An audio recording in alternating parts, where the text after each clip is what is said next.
Hi, today we will have a look at this little box, which seems to be new old stock and must be some kind of electronics accessory box for Eastern Bloc battletank. But the model number is not written in Cyrillic, so it must be from Poland or Eastern Germany or something like this. So it seems to be new old stock because, except I did already undo the screws previously, they were sealed with red paint over these two ones, and you can see the mounting holes. There is really not any proof of a screw pressing against the paint and making little damage on the paint. And also the connector is new old stock, so it is this is typically a Soviet connector. It is even written made in USSR in Cyrillic. I do not know how it will show on camera. Here we are, SSSR. So the connector is new old stock.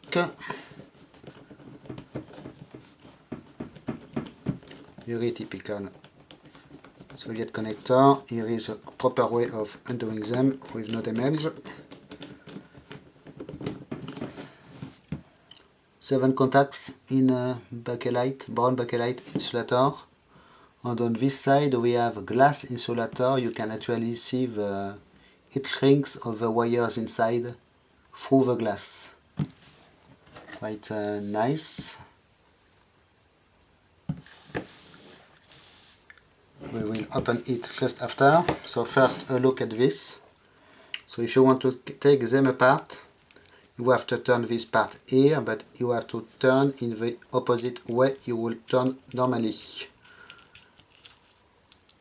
And it will come in parts like this. You have here the new unsoldered contacts, as you can see. It is so now possible to remove this ring also. And here is what it looks like. So it is new old stock, this thing, obviously.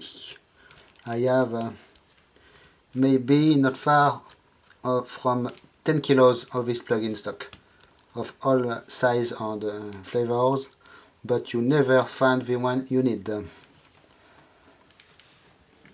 So, now the box. I have 4 screws to remove. It will be real quick with power screwdriver.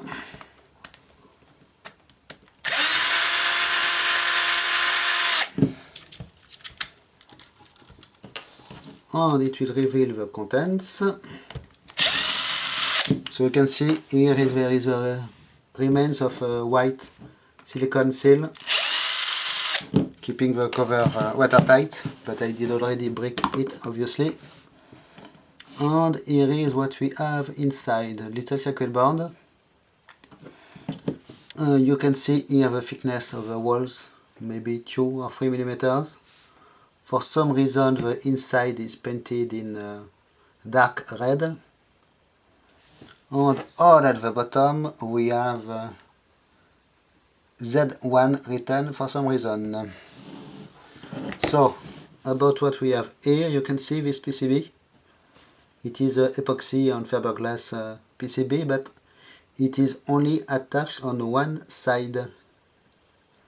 There is no guides or rails here in the side of the box to keep it really in place in case of strong vibrations or something like this, or even a piece of foam or anything or rubber at the back.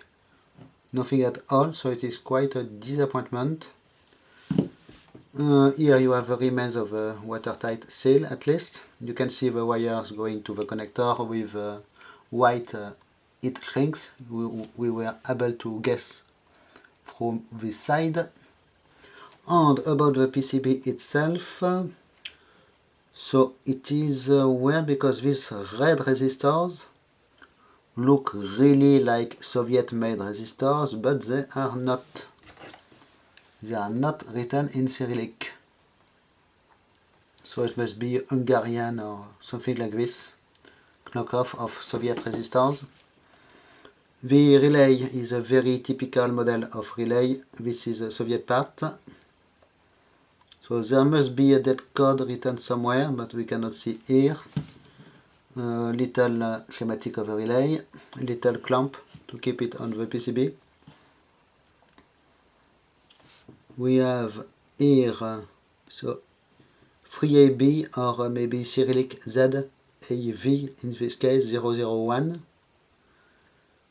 You can see the circuit board, it is conformal coated, but there is no, the tracks are not tinned or anything, it is a bare copper. Very easy solder work. We have these wires going to the relay. I am even in the frame, yes. Two metal can diodes here mounted in series, obviously. And two dead bug transistors with very long legs, which are heat shrink sleeves at least. And soldered here, and you can see they did make holes in the PCB to fit the heads of the resistor of the transistors. Usually they will glue them even with epoxy, but not here. So there is nothing from preventing them to vibrate loose.